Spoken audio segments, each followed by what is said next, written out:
Part 1. The Cognitive Revolution. 1.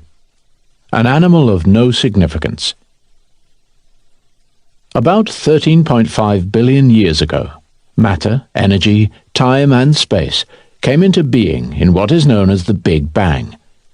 The story of these fundamental features of our universe is called physics. About 300,000 years after their appearance, matter and energy started to coalesce into complex structures called atoms, which then combined into molecules. The story of atoms, molecules, and their interactions is called chemistry. About 3.8 billion years ago, on a planet called Earth, certain molecules combined to form particularly large and intricate structures called organisms. The story of organisms is called biology. About 70,000 years ago, organisms belonging to the species Homo Sapiens started to form even more elaborate structures called cultures. The subsequent development of these human cultures is called history. Three important revolutions shaped the course of history. The cognitive revolution kick-started history about 70,000 years ago. The agricultural revolution sped it up about 12,000 years ago. The scientific revolution, which got underway only 500 years ago, may well end history and start something completely different.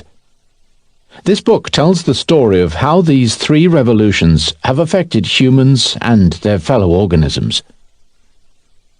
There were humans long before there was history. Animals, much like modern humans, first appeared about 2.5 million years ago. But for countless generations, they did not stand out from the myriad other organisms with which they shared their habitats. On a hike in East Africa 2 million years ago, you might well have encountered a familiar cast of human characters, anxious mothers cuddling their babies and clutches of carefree children playing in the mud, temperamental youths chafing against the dictates of society, and weary elders who just wanted to be left in peace. Chest-thumping machos trying to impress the local beauty, and wise old matriarchs who had already seen it all. These archaic humans loved, played, formed close relationships, and competed for status and power. But so did chimpanzees, baboons, and elephants. There was nothing special about humans. Nobody, least of all humans themselves, had any inkling that their descendants would one day walk on the moon, split the atom, fathom the genetic code, and write history books. The most important thing to know about prehistoric humans is that they were insignificant animals with no more impact on their environment than gorillas, fireflies, or jellyfish. Biologists classify organisms into species.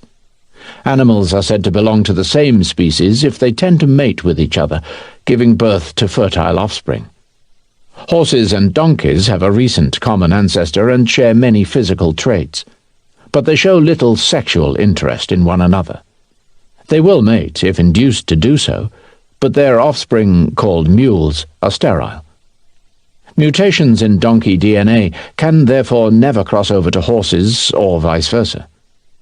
The two types of animals are consequently considered two distinct species, moving along separate evolutionary paths. By contrast, a bulldog and a spaniel may look very different, but they are members of the same species, sharing the same DNA pool. They will happily mate, and their puppies will grow up to pair off with other dogs and produce more puppies. Species that evolved from a common ancestor are bunched together under the heading genus, plural genera. Lions, tigers, leopards, and jaguars are different species within the genus Panthera. Biologists label organisms with a two-part Latin name, genus followed by species.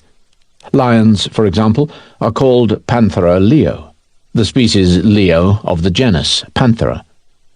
Presumably, everyone listening to this book is a Homo sapiens, the species sapiens, wise, of the genus Homo, man. Genera in their turn are grouped into families, such as the cats, lions, cheetahs, house cats, the dogs, wolves, foxes, jackals, and the elephants, mammoths, mastodons. All members of a family